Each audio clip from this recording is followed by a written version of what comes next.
sama perbuatannya, tapi beda nilainya karena beda di niat. Siapa yang berwewangian karena Allah, pakai minyak wangi, tapi dia melakukannya karena Allah.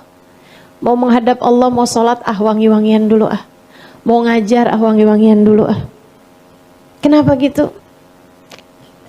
Biar pantas dilihat sama Allah, biar pantas dicatat sama malaikat. Dia nanti akan berjumpa dengan Allah, baunya lebih wangi daripada bau misik. Tapi dia memakai minyak wangi li ghairillah, bukan karena Allah. Dia akan berjumpa dengan Allah, baunya lebih busuk daripada bau bangkai. Malaikat-malaikat memang menuliskan pahala dan dosa atas apa yang kita kerjakan. Akan tetapi Allah menilai kita sesuai dengan niat.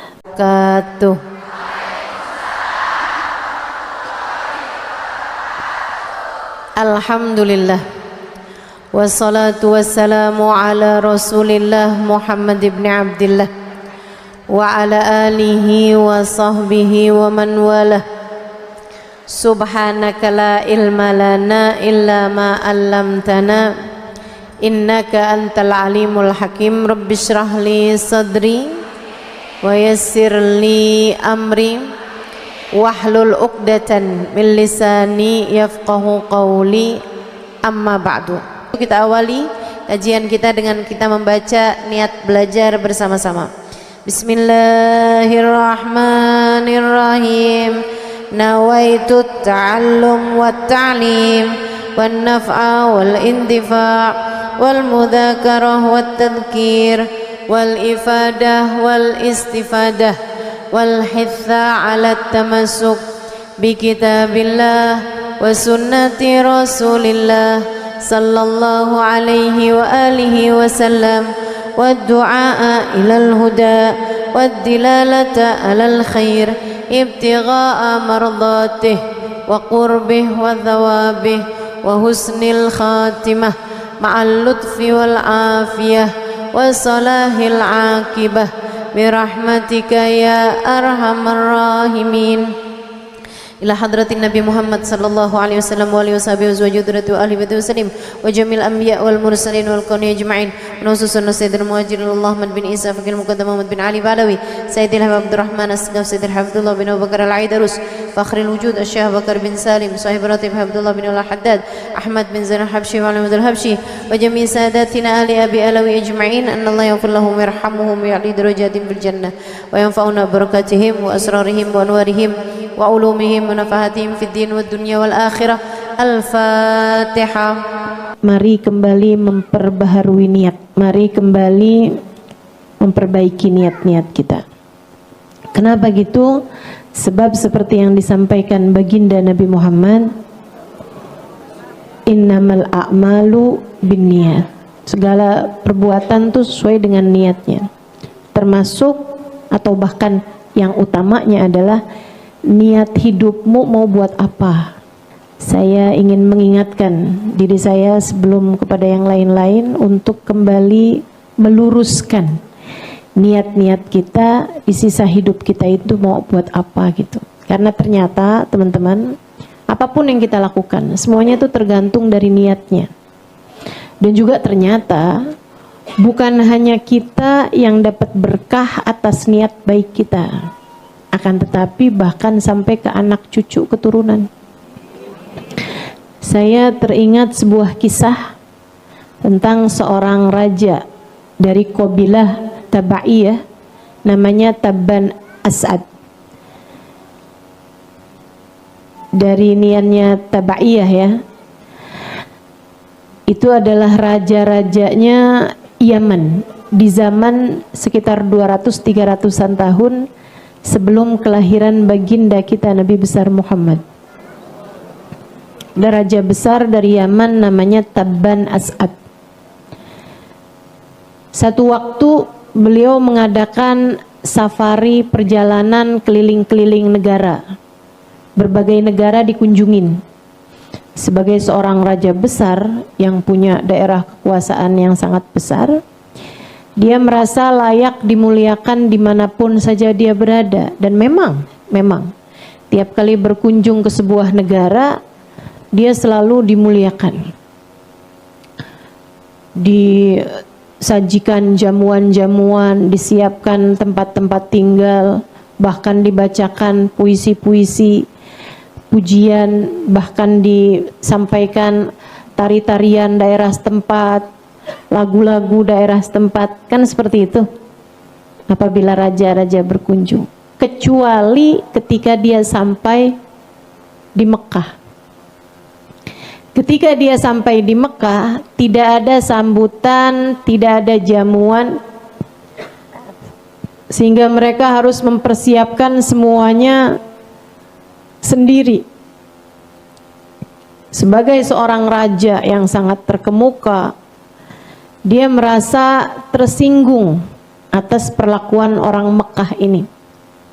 Dia pun coba cari tahu kepada ulama-ulama yang dia bawa. Jadi itu perjalanan dengan bawa sekitar 200-an rombongan.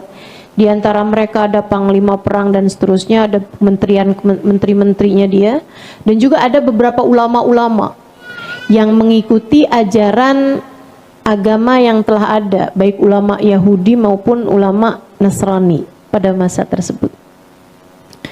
Dia panggilin ulama-ulama ahli-ahli kitab ini, dia tanya kepada mereka, di semua negara-negara saya sangat dihormati, dimuliakan, kedatangan saya dielulukan, kenapa di negeri ini saya tidak diperlakukan demikian? Ulama tersebut menjawab, para ulama itu menjawab, karena mereka punya sesuatu yang sangat dimuliakan, dengannya mereka tidak dapat memuliakan yang lain. Apa itu? Ka'bah. Rumah Tuhan dibangun di sini. Mereka merasa punya Ka'bah yang sangat mulia, siapapun harus memuliakan, dengannya mereka tidak memuliakan yang lain. Marah raja ini, kemudian niat dalam hatinya, akan saya hancurkan Ka'bah hingga rata dengan tanah. Di hati tidak dia sampaikan niatnya tersebut, tapi sejak dia berniat itu, tidur malam, bangun pagi harinya dia terkena sakit yang sangat berat, hingga membuat dia minta didatangkan dokter-dokter, tabib-tabib dari berbagai macam tempat, termasuk juga tabib yang ada dia punya. Semuanya juga berusaha untuk mengobati dia, mencarikan obat untuk sakitnya dia ini, tapi enggak kunjung sembuh-sembuh juga. Berhari-hari. Sampai satu waktu, di antara tabib-tabib yang didatangkan, ada yang bilang begini, saya akan menyembuhkan sakit tuan ini, tuan raja ini, tapi saya minta bicara 4 mata aja. Kebetulan nggak pakai kacamata. Baiklah kalau begitu. Dikeluarkan semua ajudan, meskipun mereka khawatir kan, tuh kalau udah berdua gitu kan mau diapa-apain bisa aja gitu, apalagi lagi sakit kan. Takutnya ditaruhin sianida gitu. Di kopi. Tapi karena rajanya udah nggak tahan sama sakitnya, diminta kepada ajudannya semuanya buat keluar. Pendamping, pengawal, asisten semua dikeluarin. Tinggallah mereka berdua. Tabib ini kemudian bilang sama tuan rajanya nih, raja, sakitnya yang dialami tuan raja ini bukan sakit biasa. Ini adalah sakit hukuman dari Tuhan. Hukuman dari Allah atas niat yang tuan raja niatkan dalam hati tuan. Saya nggak tahu itu apa, tapi silahkan tuan bertaubat atas apa yang tuan niatkan. Dengannya saya yakin Tuhan akan memaafkanmu. Rajanya langsung inget dong sama niatannya untuk menghancurkan Ka'bah. Dan teman-teman saudariku sekalian, Allah memang memperlakukan kita ini membalas, menulis pahala dan juga menulis dosa sesuai dengan perbuatan kita. tapi menilai kita sesuai dengan niat kita. Sekali lagi, malaikat-malaikat memang menuliskan pahala dan dosa atas apa yang kita kerjakan. Akan tetapi Allah menilai kita sesuai dengan niat.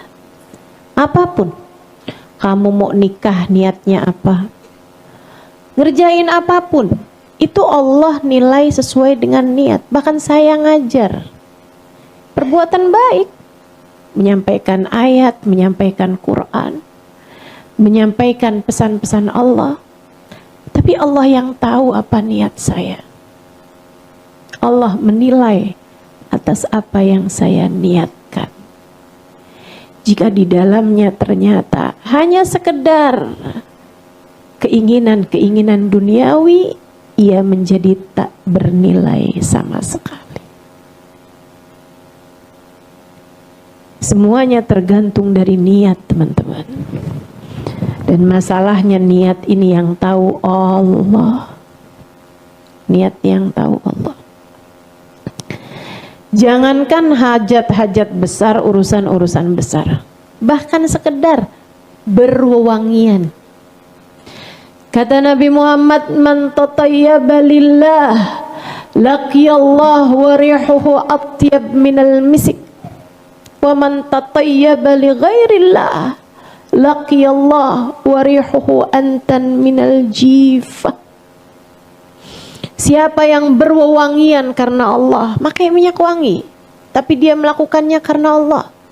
Mau menghadap Allah, mau sholat, wangi-wangian dulu mau ngajar, wangi-wangian dulu Kenapa gitu? Biar pantas dilihat sama Allah, biar pantas dicatat sama malaikat. Mau bersolawat, wangian dulu Nabi Muhammad wangi katanya. Mudah-mudahan biar saya juga wangi, jadi dihadiri para malaikat, mau mencatat amal perbuatan saya. Mau berhadapan dengan suami, berhadapan dengan anak, orang tua, mahram-mahram kita, biar orang senang, mau kumpul sama perempuan-perempuan, biar mereka tidak terganggu dengan bau saya, dan biar orang senang, cium wangi kita, aroma kita, menyenangkan orang, kan juga ada pahalanya. Saya melakukannya karena Allah Subhanahu wa taala.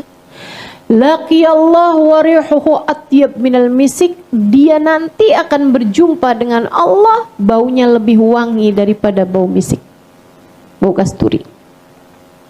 Wa man tatayyaba li ghairillah, sama-sama pakai minyak wanginya, tapi dia memakai minyak wangi li ghairillah, bukan karena Allah. Biar orang tahu kalau saya wangi, biar saya bisa disenengin sama atasan yang padahal laki-laki yang bukan mahram, biar orang seneng cium wangi saya, laki-laki tertarik pada saya, dan niatan-niatan yang lain-lainnya, teman-teman sekalian. Sama-sama pakai minyak wanginya. Bisa jadi merek yang sama, bisa jadi produk yang sama, tapi dia niat pakai minyak wanginya bukan karena Allah. Laqiyallahu wa rihuhu antan minal jifah, dia akan berjumpa dengan Allah, baunya lebih busuk daripada bau bangkai. Sama perbuatannya, tapi beda nilainya karena beda di niat. Beda di niat. Makanya nih, hati-hati sama niat hidup. Hati-hati mengerjain sesuatu, niatnya membuat apa. Hadir di majelis ini sama-sama duduknya. Sama-sama duduknya. Tapi apakah sama nilaimu di sisi Allah? Salah satu bedanya adalah karena niat. Niat. Saudaraku sekalian yang saya muliakan, sang raja ini begitu dengar kayak begitu, dibilang astagfirullah, astagfirullah. Diminta ampun sama Allah. Diminta ampun pada Allah Subhanahu wa taala. Dia bertaubat kepada Allah. Dia bilang sama tabib tersebut, saya memang punya niat. Dia cerita, bahwa di berbagai macam negara dia disambut sedemikian rupa, tapi di Mekah ini dia tidak disambut sama sekali. Akhirnya dia berniat untuk menghancurkan Ka'bah, karena Ka'bah itulah penyebab orang-orang Mekah tidak bisa memuliakan dirinya. Dia ngerasa, oh ini penyakit nih, berarti ini Ka'bah nih. Nanti nih orang Mekah nih gara-gara ada Ka'bah nggak bisa muliain raja-raja yang lain, nggak bisa muliain presiden, nggak bisa muliain orang-orang terhormat dari berbagai macam negara. Bisa jadi penyebab Mekah nih akhirnya diperangin. Nah, mendingan daripada gitu Ka'bahnya aja dihancurkan kalau mau berpikir secara pembenaran-pembenaran. Tapi dari kejadian bahwa dia dikasih sakit, dia kemudian tahu bahwa niatnya tersebut adalah niat yang buruk, niat yang tidak diridhoi Allah Subhanahu wa taala. Dia pun segera bertaubat. Atas hal tersebut dia bahkan berniat, saya akan memberikan kiswah Ka'bah, akan memberi bajunya Ka'bah dengan kain sutra yang sangat indah. Dia inilah kabarnya orang pertama yang memberi kiswahnya Ka'bah, Tabban As'ad namanya. Saudara sekalian, begitu dia berniat, ganti niatnya, nggak ada yang dia lakukan. Akan tetapi dia merubah niatnya. Begitu dia merubah niatnya, Allah segera memberikan kesembuhan padanya. Betapa sangat ngaruhnya niat dalam kehidupan kita. Maka Bu, mau ngawinin anak tuh niatnya mesti benar. Jangan cuma sekedar ngurangin beban keluarga.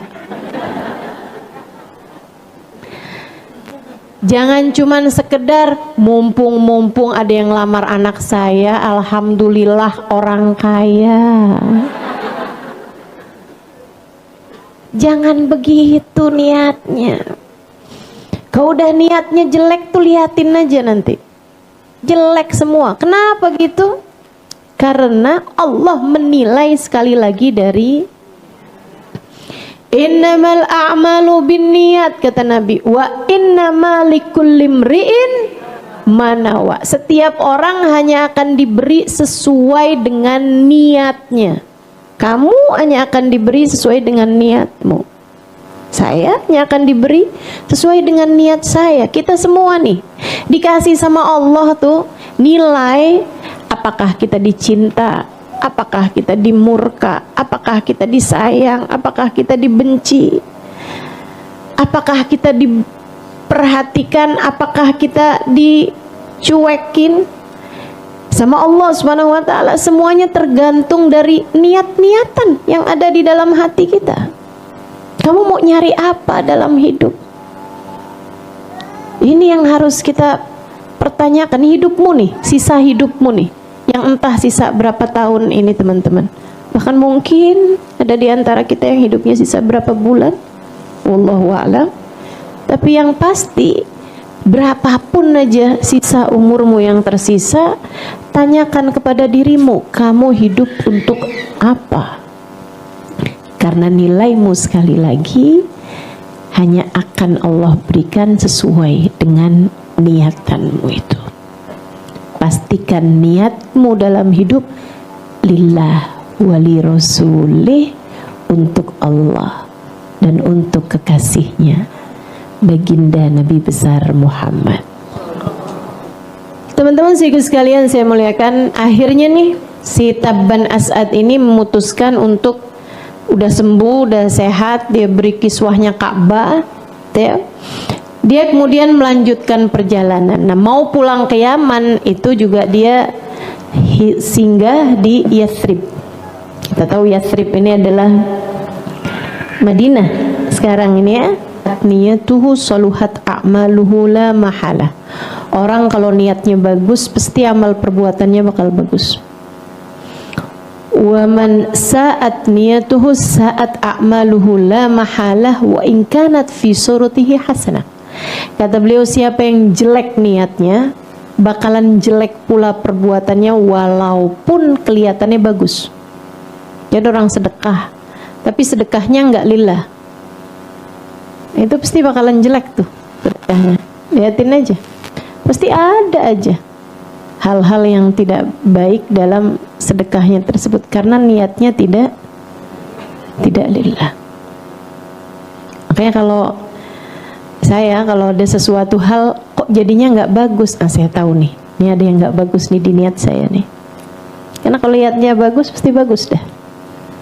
Kalau ada jadinya jelek, pasti karena niatnya nih ada yang kurang bagus. Apa nih yang kurang bagus?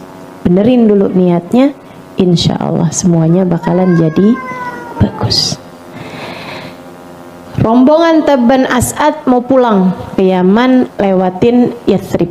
Mereka pun singgah di Yathrib beberapa hari, dan kalau Yathrib sebagaimana daerah-daerah yang lain disambut, dijamu gitu kan, diberikan tempat yang layak gitu. Seneng, rajanya seneng, pasukannya semuanya seneng. Sampai sesudah beberapa hari mereka tinggal di Yathrib, kemudian raja pun memutuskan buat pulang. Raja bilang, besok kita pulang. Beberapa ulama besoknya mau pulang, malam harinya tuh dibilang, Tuan, kita besok gak ikutan pulang. Oh, kenapa gitu? Udah ketemu calon istri di sini apa gimana nih? Kok nggak mau pada pulang? Saya dan beberapa orang lah disebutkan, beberapa belas orang gitu, nggak mau pulang. Oh, kenapa? Dan yang minta untuk tetap di situ tuh ulama-ulamanya, orang-orang ahli kitab yang bisa baca gitu. Di zaman itu orang bisa baca itu langka sekali, dan orang yang ulama ya, menyembah Allah Subhanahu wa taala, mengikuti ajaran nabi-nabi yang sebelumnya. Kenapa kalian gak ikutan pulang? Kita berangkat bersama, mestinya kita pulang bersama. Saya gak akan izinkan kecuali kalian memberi alasan yang masuk di akal saya dan bisa saya terima. Para ulama tersebut menjawab, Tuan, di negeri ini kalau kami baca-baca dari kitab-kitab yang terdahulu, kami baca-baca, akan jadi tempat hijrahnya Nabi akhiruz zaman. Yathrib ini akan jadi tempat hijrahnya Nabi akhiruz zaman. Kami kepengen tinggal di sini biar nanti ketika Nabi akhiruz zaman itu hijrah kemari, anak cucu kami yang akan menyambutnya. Niat. Itu tadi yang saya bilang ya. Niat itu, niat baik tuh ngasih manfaat bukan hanya ke diri sendiri teman-teman, tapi juga ke anak cucu. Makanya kalau ke teman-teman liatin ya, sampai dengan sekarang anaknya ulama tuh ya soleh-solehah gitu. Anaknya ulama, anaknya aulia, itu biar kata misalnya gitu ya, ibadahnya kurang-kurang, pasti ketambel sama hal-hal yang lain.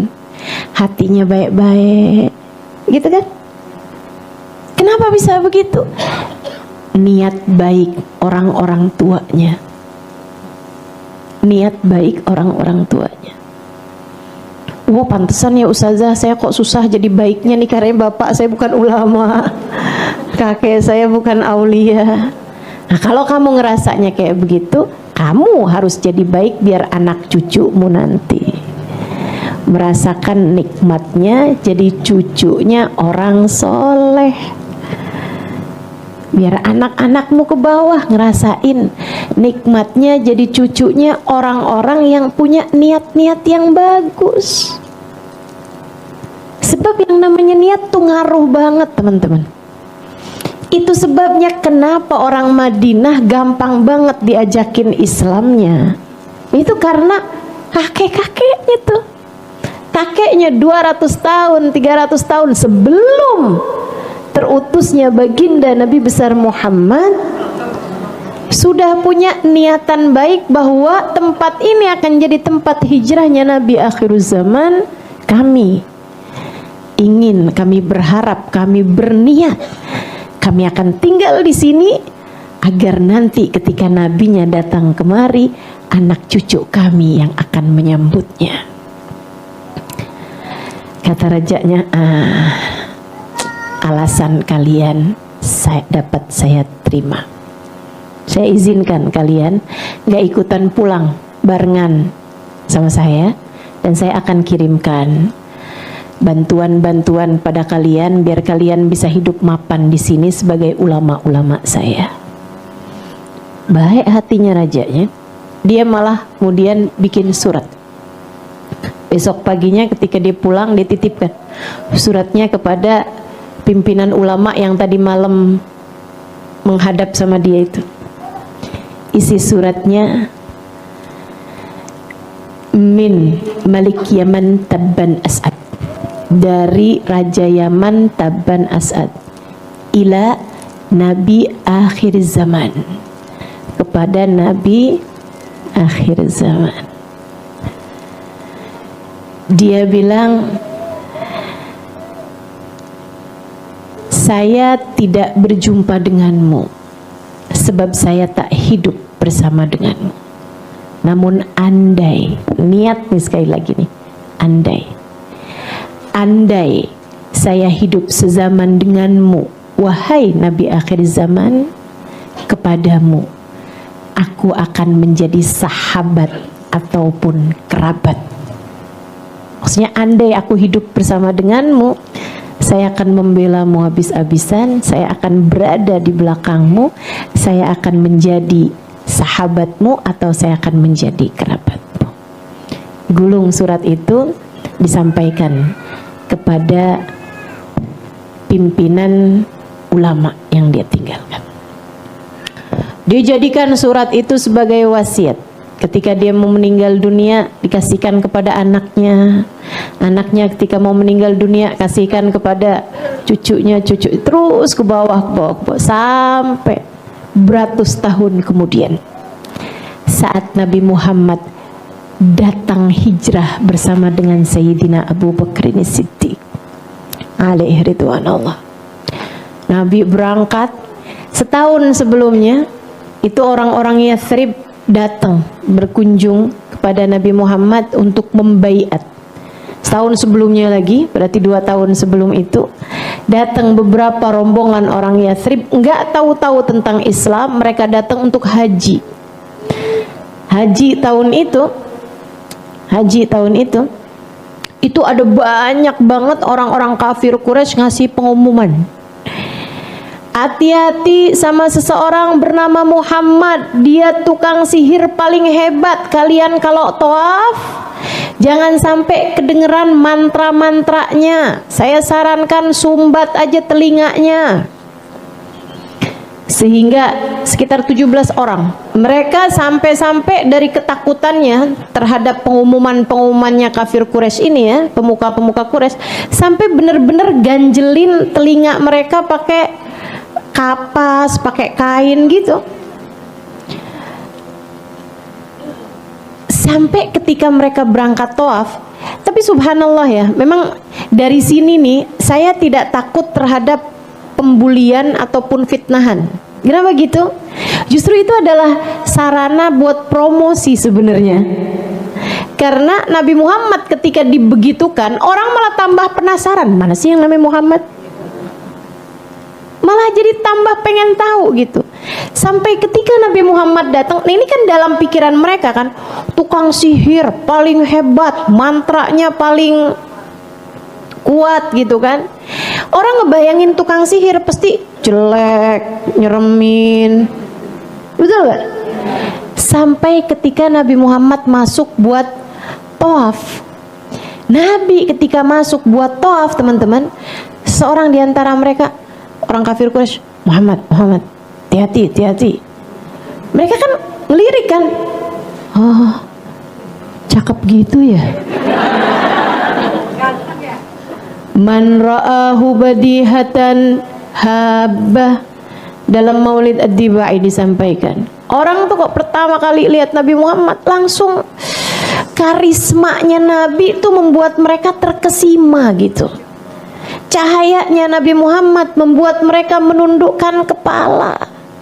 Mereka tahu, man ra'ahu alima annahu laisa biwajhin kadzab. Siapapun lihat Nabi Muhammad tahu tahu bahwa wajah yang seperti ini bukanlah wajah pembohong. Ini si orang penuh rahmat, penuh cinta, penuh kasih sayang. Jadi itu mereka mulai lirik-lirik Nabi Muhammad, lirik-lirik Nabi Muhammad. Nabi kemudian membacakan ayat-ayat firman-firman Allah. Mereka mulai melepaskan sumbatan-sumbatan telinga mereka. Dan mereka orang-orang yang belajar, mereka orang-orang yang ngerti. Ketika dengar ayat-ayat tersebut, taulah mereka bahwa itu bukanlah mantra, melainkan wahyu. Kenapa gitu? Sebab orang Madinah, orang Yathrib itu tinggal banyak di antara orang-orang Yahudi. Mereka biasa dengarkan Taurat, mereka biasa dengarkan firman-firman Allah yang turun kepada Nabi Allah Musa alaihissalam. Saudaraku sekalian yang saya muliakan, sehingga akhirnya mereka berdiskusi. Kamu dengar nggak tadi? Kamu dengar nggak tadi? Pas udah nyampe ke tenda-tenda mereka, dia bilang iya dengar. Ya ampun, akhirnya Nabi yang ditunggu-tunggu sama orang Yahudi ternyata sekarang sudah ada juga. Iya betul, iya betul. Nah, barangkali salah satu di antara mereka atau beberapa orang di antara mereka adalah cucu-cucu dari ulama-ulama yang waktu itu datang ke Yathrib dan memilih untuk tetap tinggal. Saudaraku sekalian, pada malam-malam terakhir mereka ada di Mekah, mereka datang ke rumah Nabi Muhammad, minta dibacakan firman-firman Allah, kemudian mereka pun masuk dalam agama Islam. Mereka masuk dalam agama Islam, pulang ke negeri Yathrib, mulai dakwah pelan-pelan, ngajakin orang cerita-cerita sedikit-sedikit, sampai beberapa di antara mereka ketika datang musiman haji berikutnya, mereka datang ke Mekah untuk membaiat Nabi besar Muhammad SAW. Datang tuh ke Mekah, baiat nama Nabi, lumayan banyak jumlahnya, itu ya, ada sekitar 70-an orang. Kemudian mereka pulang dengan membawa serta Mus'ab bin Umair, dikirimkan nama Nabi buat ngajarin mereka Islam, mengajarkan mereka Al-Quran.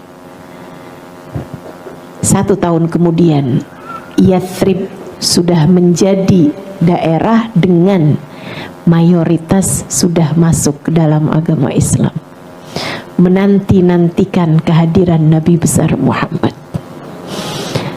Nabi berangkat bersama dengan Sayyidina Abu Bakar, seperti yang kita tahu ceritanya. Saya tentu tidak akan menceritakan itu semuanya.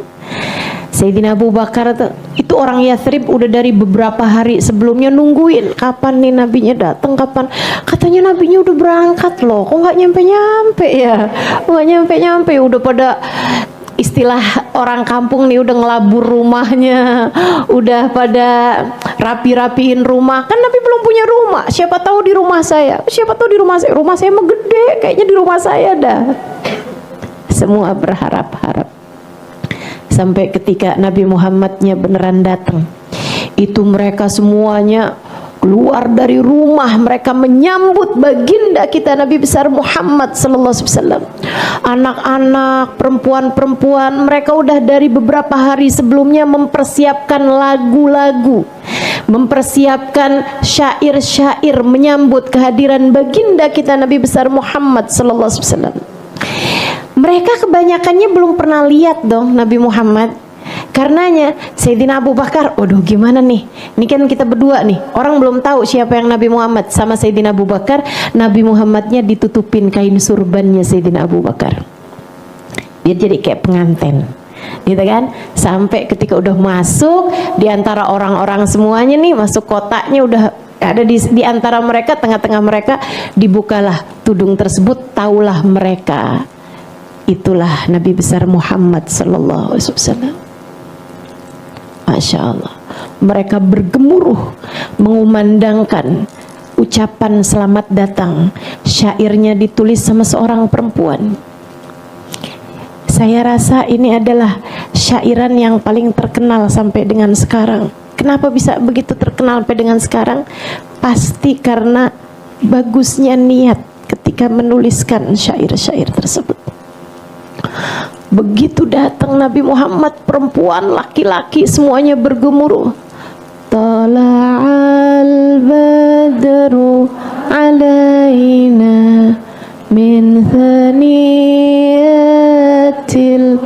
wada' wajaba syukru alaina mada lillahi da ayyuhal mab'uthu fina jita bil amril muta' jita syarraftal madinah marhaban ya khairada.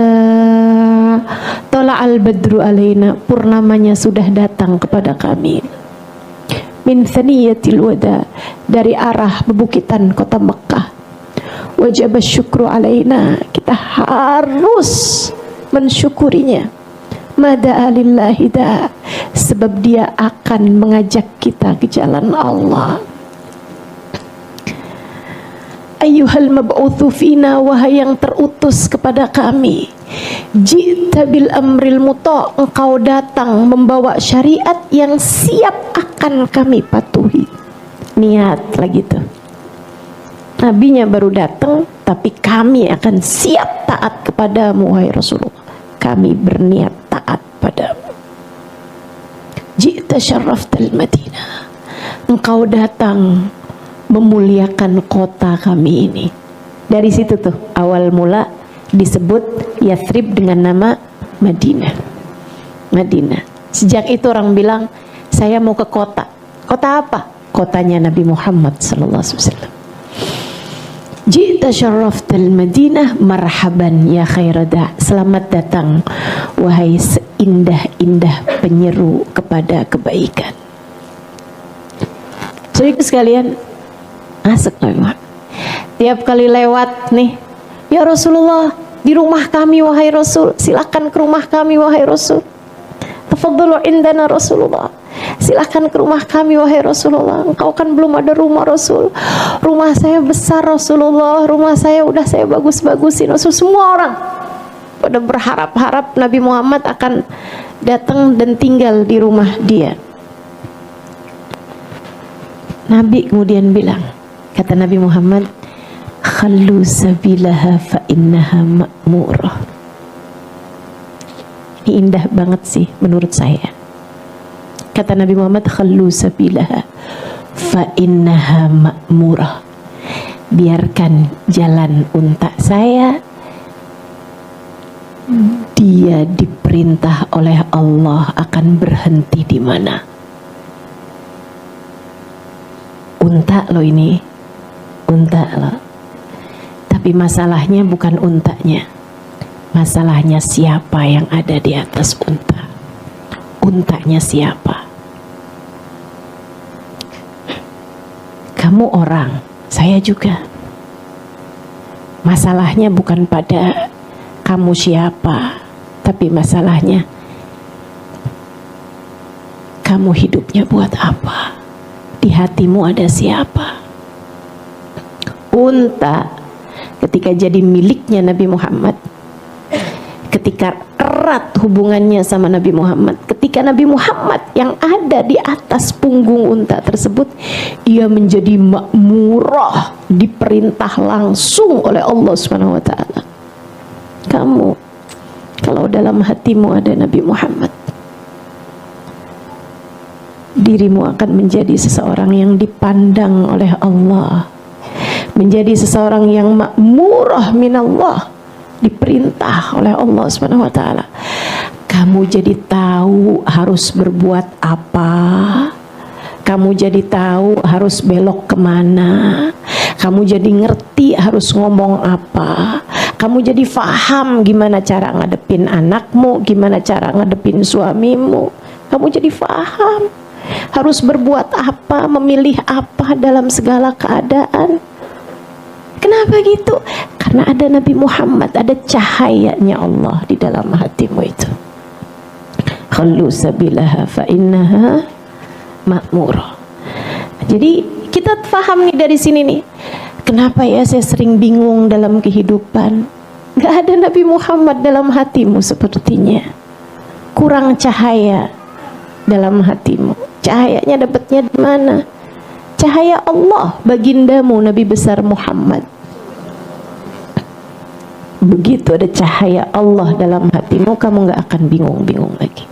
Kamu tahu harus apa, harus gimana, harus bicara apa, kapan harus diam, kapan harus bicara. Udah bukan dari hawa nafsumu lagi, bahkan bukan dari ilmumu lagi, akan tetapi dari cahaya Allah. Dan cahaya mana yang lebih terang dari cahaya Allah?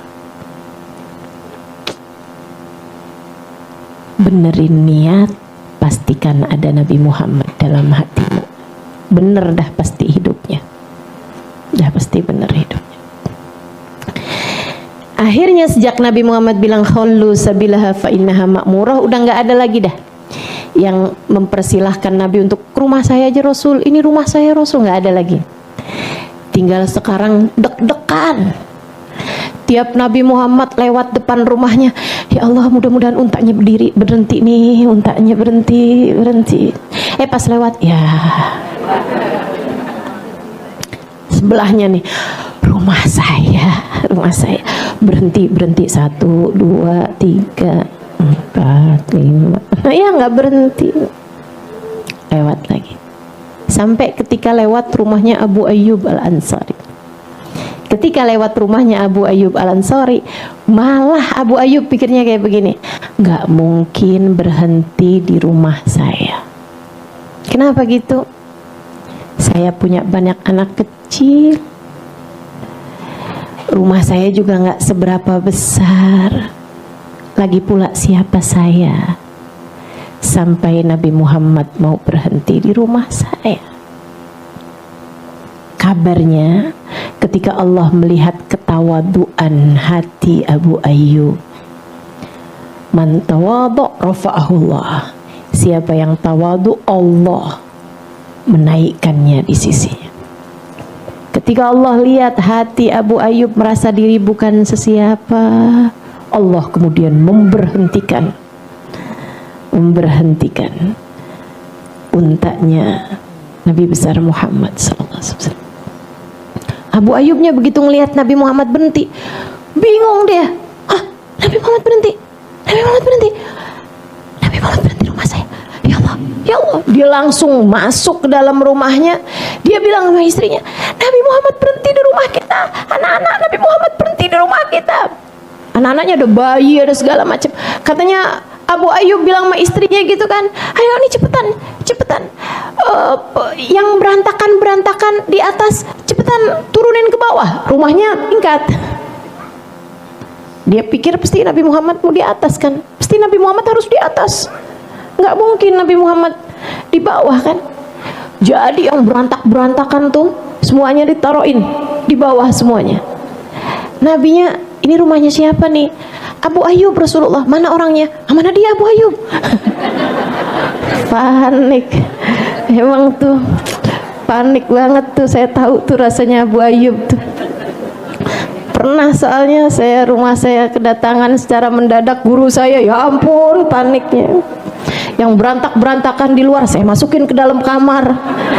Tahu-tahu Habib Umarnya dibawa ke dalam kamar. Waduh. Aduh. Hari itu saya tahu rasanya jadi Abu Ayyub Al-Ansari. Masya Allah.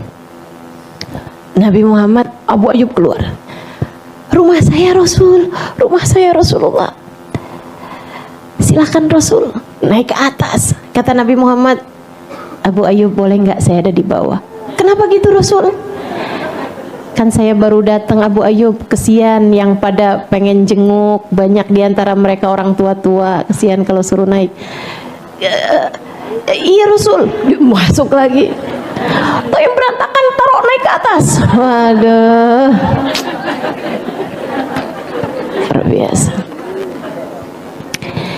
Abu Ayyub cerita, ketika saya menggandeng tangan Nabi Muhammad masuk ke dalam rumah saya saya merasa saya menggandeng dunia dan seisinya.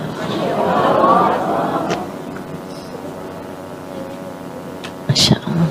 Bawa tuh Nabi Muhammad, tersilahkan bawa masuk dalam kamar. Nabi Muhammad tinggal di sana tahu berapa lama? 6 bulan. Nabi 6 bulan tinggal di rumah Abu Ayyub. Pertamanya Abu Ayyub di atas kan. Itu Abu Ayyub anaknya kan masih kecil-kecil. Meeting dulu hari pertama. Di bawah kita Nabi Muhammad, nak. Jangan ada yang suaranya keras. Jangan ada yang numpahin apa-apa. Kalau jalan hati-hati dan kalau jalan di pinggiran aja. Jangan sampai kalian jalan di bawah kalian Nabi Muhammad, nanti kamu nggak sopan. Jangan sampai kita menghalangkan wahyu ketika mau turun kepada Nabi Muhammad. Kata Abu Ayyub, sepanjang Nabi Muhammad tinggal di bawah rumah kami, saya nggak tidur kecuali kalau ketiduran. Nah begitu, tiap kali mau tidur saya ngebayangin, ya ampun nih jangan-jangan wahyu mau turun ke halangan saya nih. Nih kok nyangkut wahyunya nih gara-gara saya nih. Ya ampun nih orang kayak saya nih mesti nggak bener kayak begini nih. Ada di bawah saya Nabi Muhammad, ya Allah, ya Allah, ya Allah. Dia bilang terus begitu sampai beberapa hari kemudian. Sesudah orang-orang udah berhenti jengukin Nabi kan, udah semuanya udah pada jengukin Nabi gitu. Orang-orang Madinah udah pada sowan sama Nabi semuanya. Satu hari Abu Ayyub numpahin anaknya Abu Ayyub, anak kecil-kecil. Itu umurnya tuh kayak yang setahun, ada yang masih ngerangkak gitu. Habis itu 3 tahun kan nggak bisa dibilangin ya. Ada yang pecahin kendi. Dan itu Abu Ayyub takut airnya netes-netes ke bawah. Abu Ayyub ambil semua tuh selimut. Abu Ayyub tangan kayaknya baju anaknya juga mau di ini. Anak-anaknya ada di situ. Biar airnya tuh nggak turun gitu ke bawah. Panik Abu Ayyub. Abu Ayyub cerita itu sama Nabi Muhammad. Kemudian Nabi Muhammad bilang, baiklah Abu Ayyub, baiklah. Kita pindahan yuk, kita pindahan. Nabi pindah ke atas, Abu Ayyubnya turun ke bawah bersama seluruh keluarga. Selama Nabi Muhammad tinggal di rumah Abu Ayyub tuh makanan sekeluarga dijadikan satu nampan. Pertama kali Nabi Muhammad makan di rumah Abu Ayyub, heran, disuguhin satu nampan makanan. Kata Nabi Muhammad, Abu Ayyub, saya tidak makan sebanyak ini. Nampan besar. Kata Abu Ayyub, bala ya Rasulullah, tentu wahai Rasul, ini adalah makanan kami sekeluarga. Lah terus kenapa disuguhin ke saya semua Abu Ayyub? Silahkan kau makan sesukamu wahai Rasul. Izinkan kami selalu memakan dari makanan sisamu wahai Rasulullah. Siapa yang bilang nyari berkah itu adalah sesuatu yang bid'ah? Itu orang kalau ngomong kayak begitu tuh sekolahnya nggak tamat.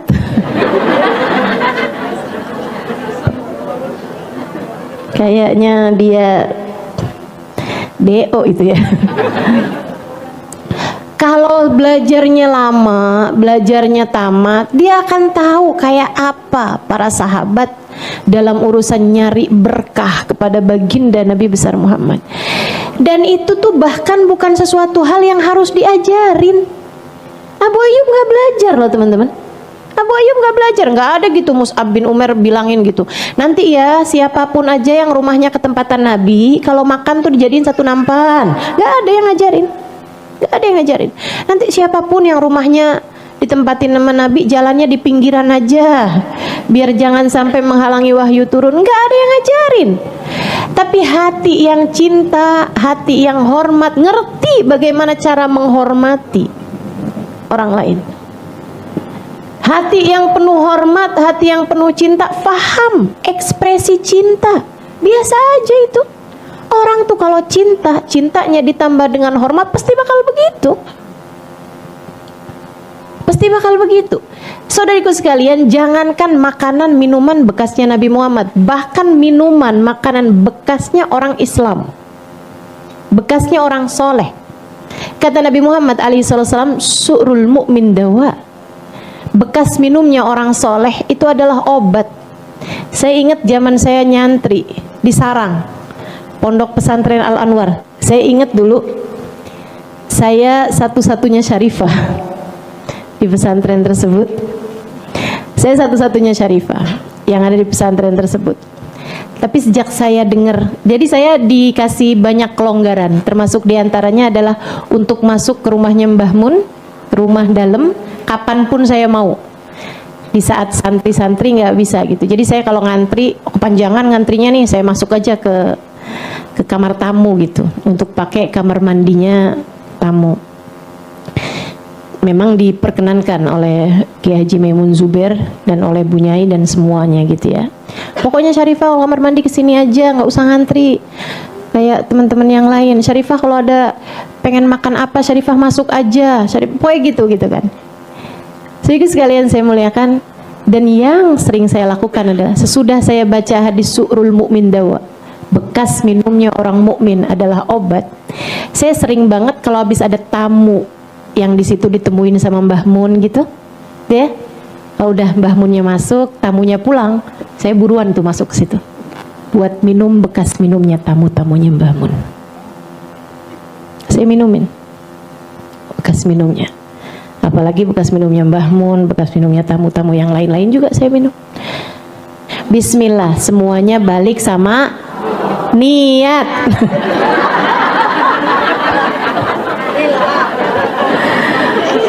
Balik sama kamu niatnya buat apa gitu kan. Sebab Allah akan ngasih sesuai dengan niat. Ketika saya minum bekas minumnya tamu, teman-teman sekalian, saya niatnya mau nyari berkah. Yang katanya Nabi Muhammad, dawa min kulli da, bekas minumnya orang mukmin tuh obat dari berbagai macam penyakit. Jadi saya minumnya niat, ya Allah ilangin kesombongan, ya Allah ilangin ujub, ya Allah ilangin nih semua penyakit-penyakit hati, ya Allah bismillahirrahmanirrahim. Saya minum, kembung-kembung dah, tamunya banyak ya kan. Insya Allah. Saudaraku sekalian saya muliakan, tuh Abu Ayyub Al-Ansari. Nah nanti tuh habis makanan bekas makannya Nabi Muhammad dibawa naik sama Abu Ayyub, keluarganya semua ngumpul kan. Itu mereka lagi baca doa mau makan tuh, itu matanya udah panjang, bukan nyari dagingnya yang paling gede yang mana, bukan, tapi nyari di mana nih bekas tangannya Nabi Muhammad. Gitu habis selesai baca doa bismillahirrahmanirrahim, waduh langsung rebutan sama bekas tangannya Nabi Muhammad. Yang saya mau ceritakan, di hari pertama Nabi Muhammad sampai di rumah Abu Ayyub malam, ketika semua tamu-tamu sudah pulang, Nabi Muhammad sudah sendirian, Abu Ayyub datang membawa sebuah surat. Wahai Rasulullah, ini adalah surat yang dititipkan oleh ayah saya. Ayah saya mendapatinya dari kakeknya, dari ayahnya. Ayahnya mendapatinya dari ayahnya, dari ayahnya, dari ayahnya. Surat ini dititipkan kepada kakek kami yang pertama, tinggal di kota Yathrib.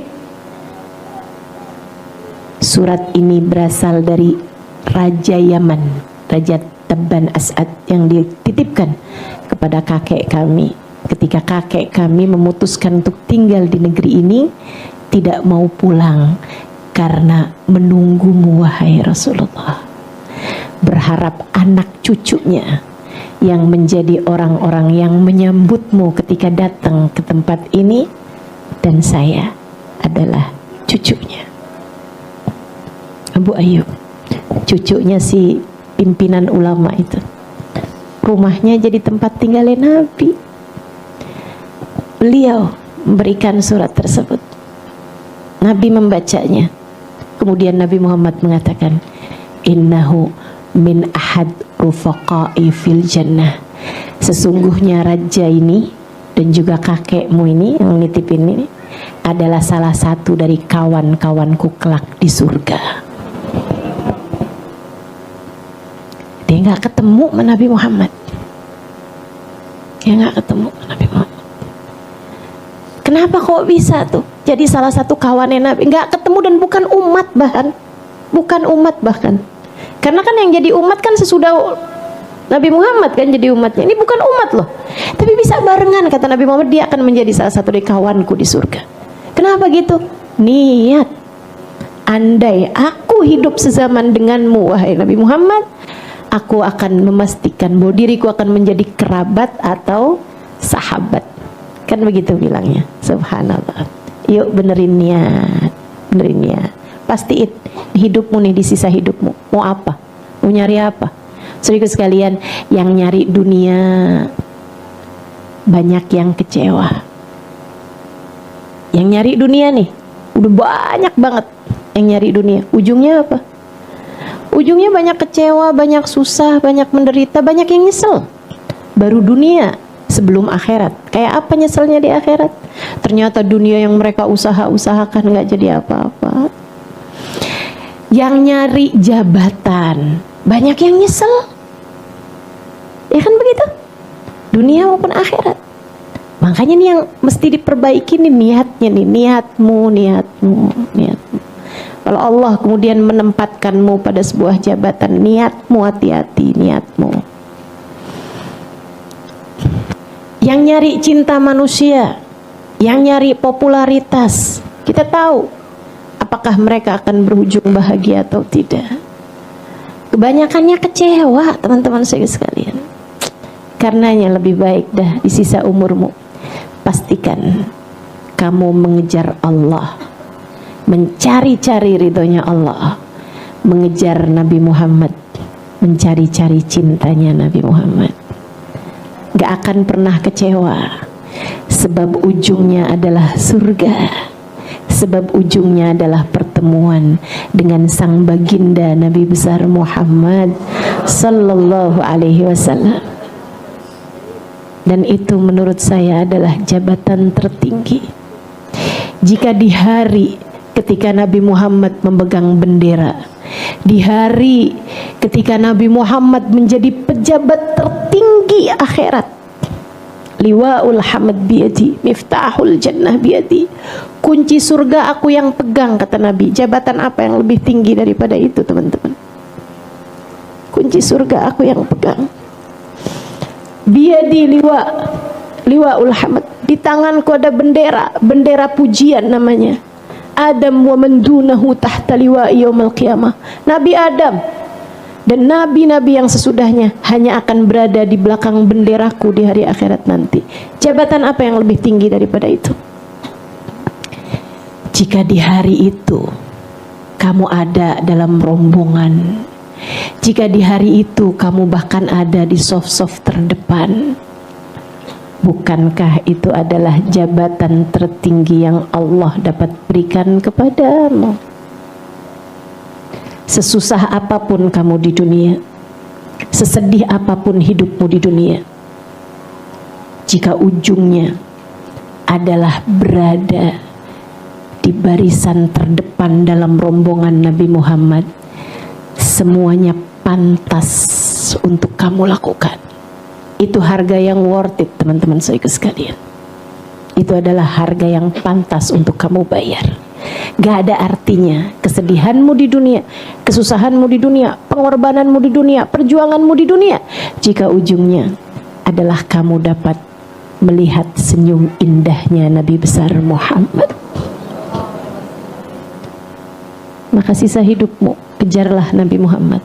Niatkan apapun yang kamu lakukan, niatkan apapun yang kamu lakukan buat bagindamu Nabi besar Muhammad, buat Allah subhanahu wa ta'ala, buat Islam, buat Islam. Rabbana zalamna anfusana wa illam taghfir lana wa tarhamna lanakunanna minal khasirin.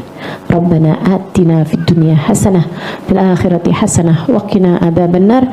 Bifadli subhana rabbika rabbil izzati amma yasifun. Wassalamun alal mursalin walhamdulillahi rabbil alamin. Wa ila hadratin Nabi Muhammad sallallahu alaihi wasallam. Al-Fatihah. Alhamdulillahirabbil alamin. Iyyaka na'budu wa iyyaka nasta'in. Ihdinas siratal mustaqim.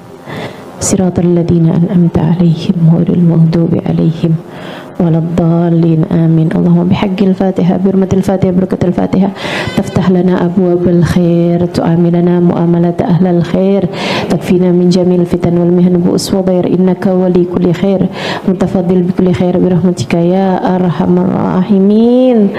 اللهم أصلح لنا نياتنا، اللهم أصلح لنا نياتنا وأصلح بها أعمالنا برحمتك يا أرحم الراحمين. اللهم إنا نسألك زيادة في الدين، بركة في الأمور، وصحة في الجسد، وسعة في الرزق، وتوبة قبل الموت، توبة قبل الموت، توبة قبل الموت، شهادة عند الموت، ومغفرة بعد الموت، وعفوا عند الحساب، وأمانا من العذاب، ونصيبا من الجنة، وارزقنا النظر إلى وجهك الكريم، وارزقنا مرافقة بالنبي صلى الله عليه وسلم. اللهم ارزقنا حبك وحب من يحبك وحب كل أمل يقربنا إلى حبك، واجعل حبك وحب نبيك أحب إلينا مما سواكما. اللهم ربنا آتنا في الدنيا حسنة في الآخرة حسنة وقنا عذاب النار بفضل سبحان ربك رب العزة أما يصفون وسلام على المرسلين والحمد لله رب العالمين. Mudah-mudahan bermanfaat. Kurang lebihnya mohon maaf. Billahi taufiq wal hidayah wal afu minkum. Wassalamualaikum warahmatullahi wabarakatuh.